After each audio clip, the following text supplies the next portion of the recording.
west coast. C-43 reservoir is going to help with that, but storage to the north would allow those deliveries through the lake in excess of what C-43 can provide if the water is needed. And then Senate Bill 10. So this year, the Florida legislature passed Senate Bill 10. I don't know if anybody heard about it. And the governor signed it into law. And so there were a number of activities as part of that law that need to take place. One of them was to work with willing landowners to see about buying properties. The district has actively done that. We've sent letters, we've been in contact with those people. There are some interested parties. We're trying to work with them to see what we can do to move forward. But it's not a done deal yet. We're going to continue working on that. One of the other items was a Packer.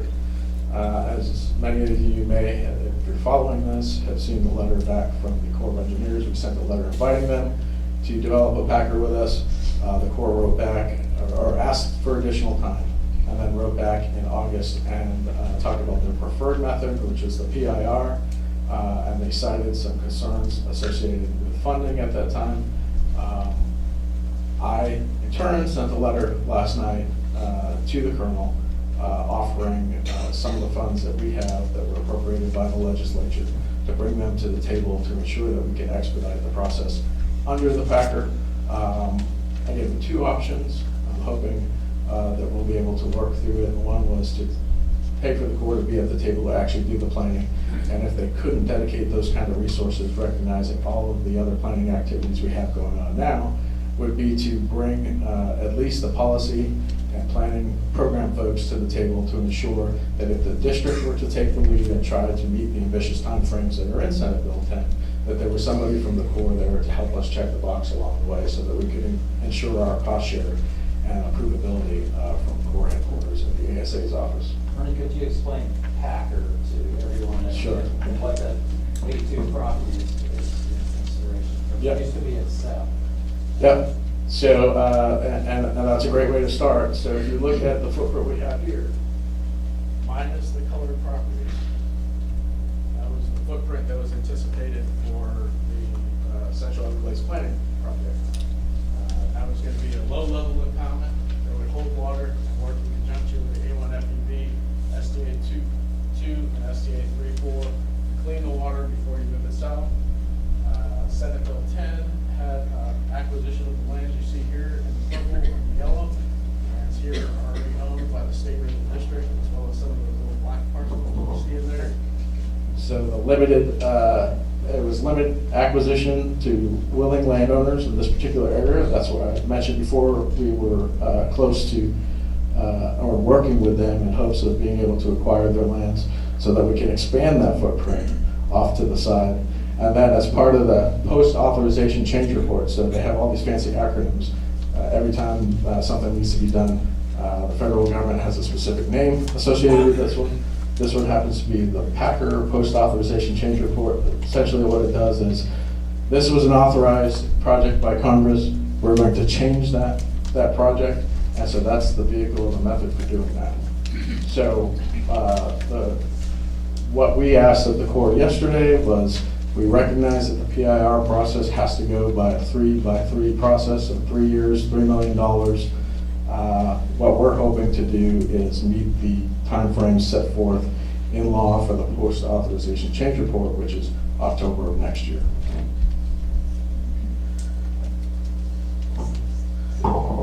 So with that being said, we have a whole bunch of other things that we do. Everglades restoration is just one. Folks may have noticed some weather come through here in the past couple of weeks.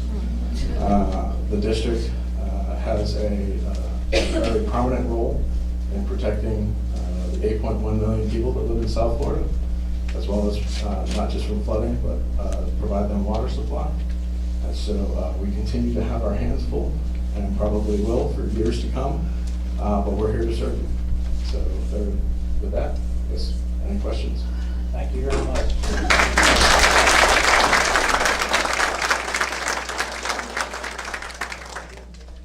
Just just to mention before we start questions, that I was at the governing board meeting last Thursday, and the staff made great presentations about, the interest they had in providing flood protection for Hurricane Irma. And there were some pretty dramatic, situations that went on. You gotta imagine these field operations guys have to go into these facilities, these pump stations, and they have to be prepared to stay in that bunker, if you will, for the duration of the storm.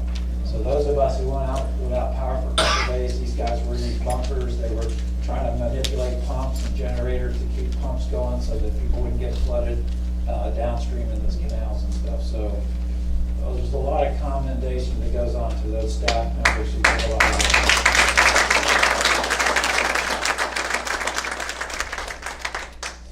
So Ernie, I'll start with one question. First is like, we know the Lake Okeechobee Watershed Protection Plan north of the lake is important to slow that water, attenuate water flows. About how much is estimated that it will help to reduce the discharges to the St. Louis? So, percentage-wise, there's a bunch of percentages. You can look, one is just regulatory releases. How much does it stop? So that's anytime we open a gate. That includes water that's delivered to the Caloosahatchee for water supply. So it's not a very good metric. So what we talk about is damaging releases to the estuary and looking at the reductions there. The team is in the middle of finalizing those now. I can tell you that the two options that they're looking at are in excess of 50%, closer to 60%, but I don't want to quote a number here. What I will tell you is the one that seems to be bubbling to the top has about, just static storage, has about almost 700,000 acre feet. And so if you figure that 1 foot on the lake is 450,000 acre feet, then that's about 1.5 feet of storage off the lake. Now you add that to what we have in the south, and then you add what we have on the east and west coast, and I think we're pretty close, if not exceeding, the numbers that were outlined in the UF report. So I think, if we can get those two done, and it's important to get them both done. I know that there's a lot of focus on one or the other. There are federal and state laws required to water supply and flood control that the district and the Corps have to adhere to. They call it savings clause analysis. And so what happens is, if you pull water south of the lake, and it happens to be a dry year, and then you affect somebody, whether it's agriculture, whether it's the Keys, whether it's Lower East Coast, and don't forget we've got STAs down there that clean the water and need to have water as well. If that water becomes unavailable, then we've essentially broken state law. So we have to go through modeling exercises to show that we can't do that. The way to ensure that you don't do that is that you have the storage to the north. That storage allows us to replenish that water on those dry years so that we can show that we are meeting the requirements of state law. In SEP, we came very close to that.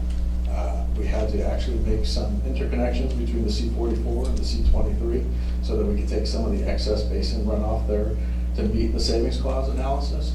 But moving forward with future storage to the south, it's going to require that these two work in unison. So I have questions, if you could stand up, ask questions. Thanks, Mr. Mertz, for coming. Alex Gillen, Bull Sugar. I would say the discharges might break some state law too, but that's another issue. SB 10 requires the district to run a computer model called DMSTA to determine the amount of land needed for treatment for the EAA project.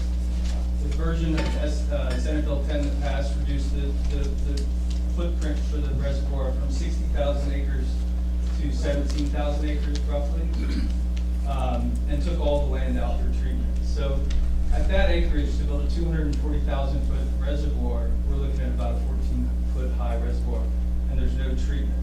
So the district has to run this model to determine if we need additional land for treatment. The district has the authority from SB 10 to get additional land. When is the district going to run the model, and why haven't they run it and made the announcement that it's publicly that, hey, we ran the model, we need more land for treatment? So I'm not going to jump to the assumption that we need more land for treatment. On August 1st, we were supposed to be working with the Corps together to run the modeling to see exactly what we needed, as outlined in Senate Bill 10. We have started on our own. As you know, the Corps came back and suggested an alternative, and knocking the core for this. I know that the process they have to go through. So we're in the middle of looking at those models now, and my folks are telling me that the lands that we have there, we may not, but right now there's no call on it. So I can't release something to the public saying we need additional lands until we're able to determine definitively with the models whether or not that's the case. So to confirm, the Corps has, or the district has run the model?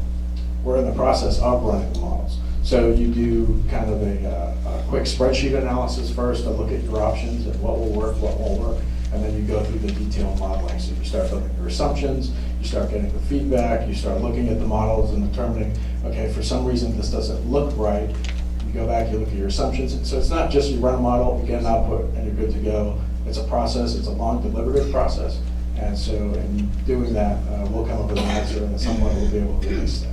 I'm hoping to do so by January 9th when we're required to report back to the legislature.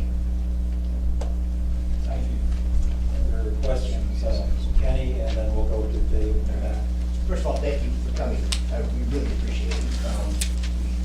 Do you plan to continue the previous director's Get the Facts propaganda campaign and targeting environmental groups and scientists that are trying to fight for Everglades restoration? I'm going to try and answer your question this way. There are a lot of, media has a role, and it's to get information out there. Sometimes media, they get the right information. Sometimes they don't get the right information. So there was a need to try and get facts out there.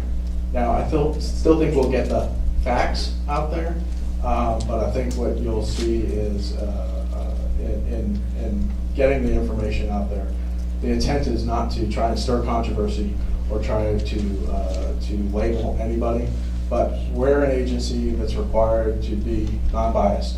We've got to get information out there and let people decide. So we're going to continue to get facts out. So we'll stop I suggest, I get from your suggestion that there was There's targeting the a certain tone to those, and we're going to try to Okay.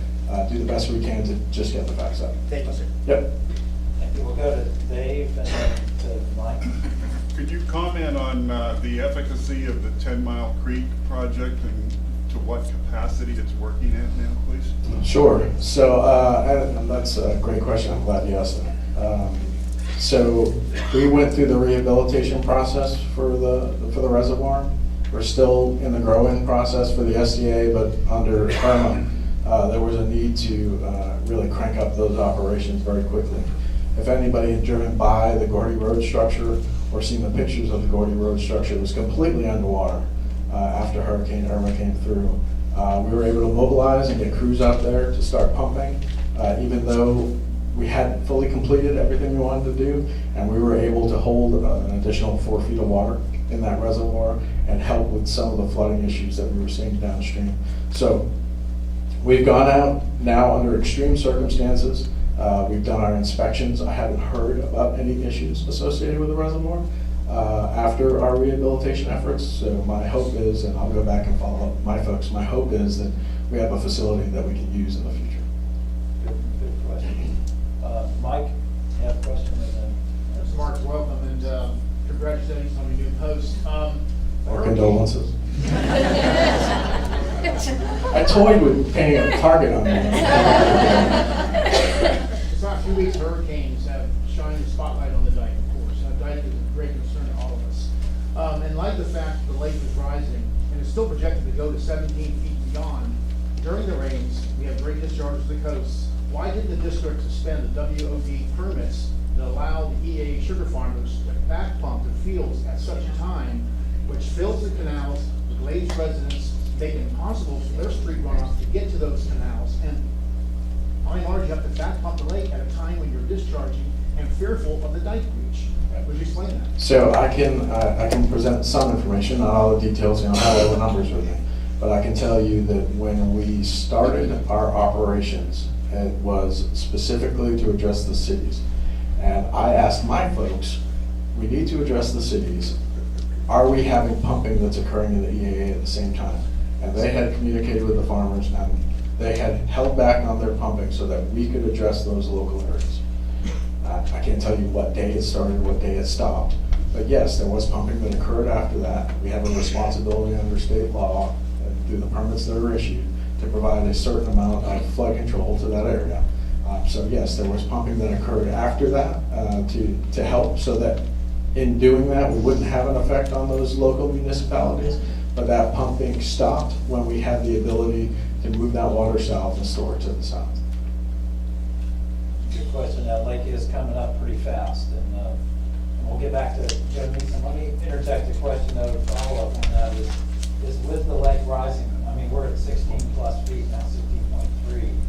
What is your, and I know you're not the Corps, but what do you see as the potential of how long will we see discharges at 3,000 CFS plus, or will it go increase, do you think, because we need that safety of the dike and the lake? All right, so I don't have my magic 8 ball with me. What I am going to say is, I think we're fortunate that we're at the end of the wet season. So, and hopefully Mother Nature doesn't throw us another curveball like she's going to do this weekend and bring one up the East Coast where we have a tropical disturbance. Luckily, it's on the East Coast and it's only about 1 to 3 inches at most, and we feel that that's not going to have an effect on anything that we're doing. But we're hoping to see the lake crest in the next week or two based on what we have, and so it should start to recede from there. So as we get out of the wet season, then I think it's easier to make a decision as to do we continue discharges or do we not continue discharges based on dry season and rainfall anticipation. And I think the last I heard, the December to February and the February to April windows were supposed to be below average rainfall. So that it looks good. Now, I say that, and I think meteorologists are the only person who can have a job and be wrong 100% of the time and still have a job. But I'm thinking just how things work. We're going to get to the dry season, and I hope that it allows us to reduce I the. appreciate your perspective. Yeah. Joe Neeson in the back, and then Paul. I'd like to echo the thank you for coming up here. We've been waiting a long time to be able to have rational conversations with you guys. It's nice to have you here. And I appreciate that you're acknowledging that we are an educated electorate. We didn't get that same respect from the previous administration. So thank you for that. We've had graphic examples with drought and flooding in the last 16 months. I have a question, and maybe you can explain it to me. Why is it that throughout this, because I've had a lot of free time, so I drive around and look and see what's going on. Why is it that when everybody else is flooded, the sugar cane is dry? When everybody else is in drought, the sugar cane has water. How is that determination made? Who determines how to distribute the water at those times? And how does it always seem to work out that they get everything they need? So I know that there's a certain amount of philosophical debate as well as a legal debate. What do they have for permits? What are they legally obligated to have? And that's how we operate, is through those permit processes. There's no, as far as I know, no backroom, and I'm in the back room now, I guess. There's no backroom deals as to we're going to give you this, we're going to give you that, we're not going to give you this, we're not going to give you that. We operate under the requirements we have in permit and what we're required to provide them, just like we're required to provide everybody else. If you look in the C23, 24 basin, the 25 basin, C44 basin, there's agriculture there as well. They have permits to discharge as well. They may be discharging when it's really wet because they're trying to get water off their field, and when it's dry, they need water supply. So it occurs in any of the farming communities that we have around the state. It's not just the EAA. We have farming communities down in Homestead, we have farming communities on the East Coast, we have farming communities on the West Coast. I think the focus is on the south of the lake because of the industry that's there and the history that has been had. But from my perspective, what I can tell you is we operate by the rule of law. The law allows us to issue permits. Those permits have certain requirements, and those permits are what we adhere to. And I know that that's not a good answer for anybody. I'm just kind of letting you know. We're gonna take maybe 2 or 3 more, 1 or 2. Georgia and Paul. So we have a follow-up to that. Forkers Farm has a weird and puts into the 25. In other words, what comes out of Taylor Creek is really a combined flow. Is that metered? I don't know, George. I have to get back to you. Is that a 298 district? It's a 298 district, and it just, I've been hearing off and on, and I can't find it anywhere on the site. Of course, I'm on a great website you know, ferret or router of things, so to speak. But I would just be curious as to whether what's coming out of that feed into Taylor Creek actually comes out, which everybody thinks is all Taylor Creek, thinks it's all 25, and it's really not. There's a huge portion that's coming out of Fort Pierce Farms. And I just wondered what their permit requirements are and what the regulations are, because I can't find them. Yeah, I'd have to get back to you on that. Yeah, like I said, I just wanted to bring that up in the fact that there's a lot of private districts out here that have rules and regulations and laws in place as well, that not always play to what you gotta do, so. Okay, we're going a couple more, Paul, and then. Thank you. Paul Lara, Democratic Caucus. First, we also want to thank you for coming out and hope that you will plan to come out in the future and keep us updated. This is very, very useful for all of us.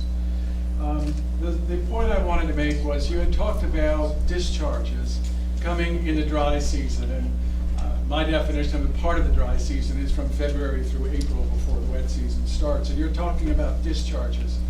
The concern that some of us have is, and we're thankful that you now put out forecasts for the blue-green algae or algae bloom as part of your report coming from the Water District, and many of us are getting that forecast, so it gives us an idea of what to expect in our waterways.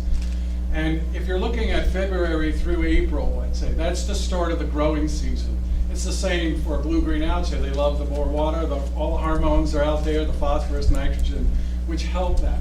So is there any discussion about how you or the Water Management Group can help to control the algae that's coming from Lake Okeechobee that feeds into our St. Lucie River, which is then further reinforced by the phosphorus and nitrogen released by the runoff that we get from our own local areas? So, algae is not a problem. It's when you couple it with all the nutrients and the perfect conditions that it grows out of control. Algae is everywhere in South Florida. I was in Michigan with my wife in July, and one of the lakes had a huge algal bloom on it. And so, of course, my in-laws are talking to me about everything that's going on down here. So they have very similar all the way up in Michigan, but it's everywhere. The nutrients are the problem. And so trying to reduce the nutrients should be the focus. I think that some of the projects that I showed you here today focus on that, but that's in the basin. We really need to get back up at the source. So when you're talking about reducing nutrients coming out of the northern watershed, you're talking about not only the nutrients, but you can't pull the nutrients out of the water fast enough. You have to have the storage components there so that you can hold the water and meter it so that you get the treatment that you need. And so my answer to you would be, I don't think we can do anything about the algae, but we can do something about the food. And so that's where the focus, I think, is. And as a follow-up, are you coordinating, like, for example, Orange County, where, this is a mini Houston, where they've taken care of all the wetlands and paved them over. So is there some way that they're taking more accountability for their water issues, which then end up in our area?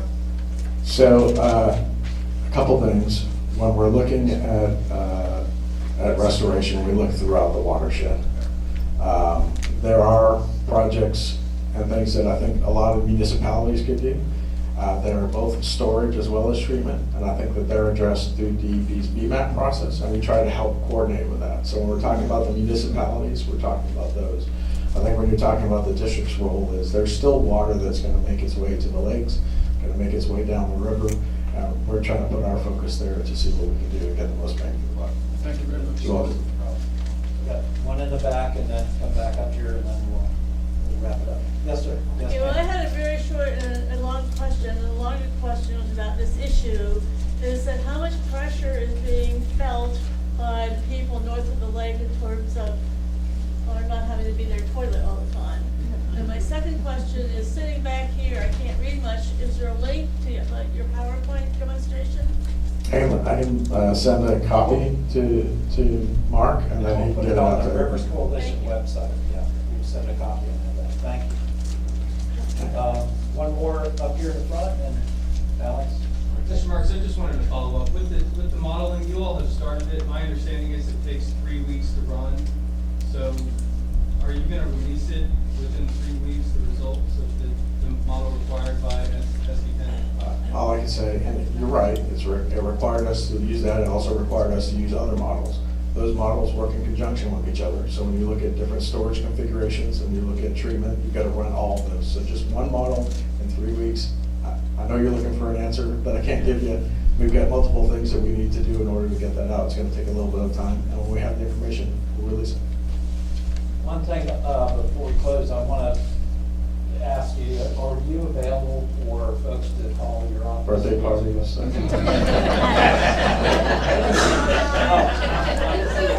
I'm a bit serious, because in the past, we've had water management district folks that are so good. And I think Mr. Marks would feel the question for the reasonable time if it occurs outside of this forum. So would you be responsive to some questions or inquiries after the meeting? Yeah, and I think that's fine. I'll have to coordinate them back through the office. What I really like to do is just get out and talk to people. Yay.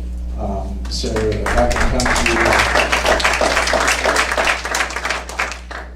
and of course, having 16 counties, I've got to bounce all over the place. I was just in Monroe County a couple weeks ago, then we had Irma, and now I'm here, and so I'm hoping to get out to the West Coast and talk to some folks over there.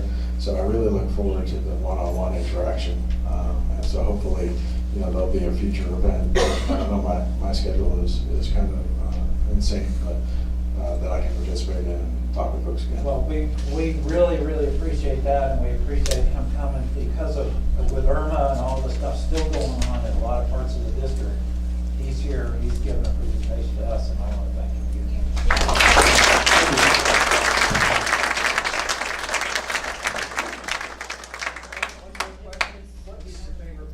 What's your favorite bird? Oh, I know you want me to say snailhead. You won't say snailhead. All right. Thank you, Ernie. Thank you very much for coming. Appreciate it. Yes, to Ernie, obviously to other meetings that will be available. We appreciate it. Okay, we're going to move on to Martin County's reports next, and then other state federal agencies. So Diane Hughes is here. And I forgot how funny my former coworker, Mr. Marks, is. And now I'm a little bit worried because Deb and I have been reporting on Lake Okeechobee conditions, and he might hear something that's incorrect. I hope he stays for that part. Okay, just because. So, yes, the Lake Okeechobee level is currently at 16.3 feet. 1 year ago, the lake was at 15.69 feet, so it's about 6 feet lower than last year. The lake has risen 2.8 feet in the past month, largely due to rainfall associated with Hurricane Ernie. There is approximately 15,000 CFS entering the lake from the Kissimmee Basin. This number was over 40,000 CFS in the immediate days after Hurricane Irma passed. Army Corps of Engineers commenced maximum particle releases to the St. Lucie Estuary on September 15th and to the Caloosahatchee Estuary on September 19th. The Army Corps is trying to slow the rise of Lake Okeechobee given Herbert Dike safety concerns and remaining hurricane season.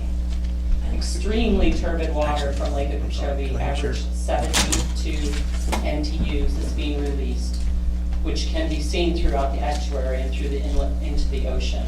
That's very chocolate milk type water, very dirty.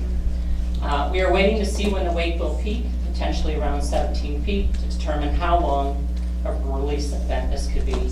Based on past conditions and similar situations, it could last up to 3 months. I don't think he heard me. We're all dead. South Florida Water Management District operated the S2, S3, and S4 pump stations, also known as back pumping, into Lake Okeechobee for protection of communities south of the lake. That operation ceased as of September 19th. For the period of time of September 10th through the 20th, 8% of the total rise of lake stage could be attributed to back pumping, with the remaining 92% of rise in lake stage attributed to inflows from Kissimmee. Temperatures at the Roosevelt Bridge are ranging the past week from 84 to 87 degrees Fahrenheit. Salinities are pretty consistent, ranging from 0 to 10 parts per thousand, with the higher salinities occurring during high tides. Commercial fisheries are reporting losses due to freshwater releases from Lake Okeechobee. Inshore fishing collapsed.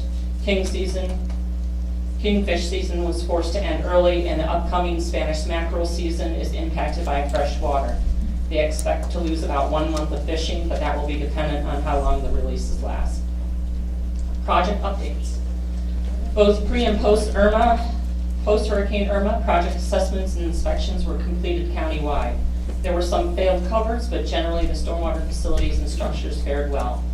County staff continues to work on repairing impacted facilities. FEMA is on the ground completing inspections to verify our request for a reimbursement. I was out the day after Irma, and Bessie and Danforth Creeks were at their top. Had we received any more water during this event, we would have been flooded everywhere. All-American Ditch Stormwater Quality Retrofit Project. This is approximately a $5 million project. It's ahead of schedule and on budget. It's expected to be complete and operational in the next few months. Legislative update. Our state legislative priorities will be discussed by the Martin County Board of County Commissioners at their regular meeting on October 10th. And the Martin County Water Ambassador Program will be offered on October 17th at the IFAS Extension Office from 8:30 to 3 p.m. You can register at waterambassador.eventbrite.com. Thank you. What was the surge up in Bessie Creek area? I don't have that data, but I mean, and in the far reaches of Bessie Creek, when I got into western Palm City, you couldn't really see the structure. It was just below the road. Okay, what sites are reporting affected? Sanskrit Park and Stewart Causeway were the two sites that were reporting. I haven't heard of any new ones yet. Yeah, they do sampling on Monday and then. Should be available today, actually. Thursday, yeah. But the bridge was good. The bridge is clear. Yes. Okay, Paul, and you got state agencies and federal agencies reports. I know the RAC meeting and the governing board meeting last week came around. There were some things, of course, their focus last week was on the stormwater conditions, obviously, from Irma. But there was also, and there's RAC meetings coming up October 5th, the first Thursday of the month down in Palm Beach, and then the governing board is the following Thursday, October 12th. So if you're interested in those agendas, you should stay tuned to their sites and we'll keep you updated on that. Paul, you got it. Yeah, Paul Gray from Audubon. I work primarily on the lake, but of course that overlaps the estuary. And you guys may have seen the newspaper headlines about the snail kite nest getting blown over in the hurricane. In the grand scheme of things, that's really not real bad. I mean, it's sad, but it's a short-term event, and the kites are doing pretty well overall. And they have flimsy nests, so we expected that. The really big concern right now for Lake Okeechobee is the depth and the dirtiness of the water. When it gets above 16 feet, bad things start happening. We start visiting plant communities, especially the submerged aquatic plants. And with the lake being stirred up and the water so dark, no sunlight penetrates. So deep water is even more lethal to the plants. So we don't know how this is going to unfold. It depends on how long the water's deep, but we could stand to lose the SAP community, the submerged plants in the lake. If that happens, we could lose the bass fishery too, because they depend on that community. So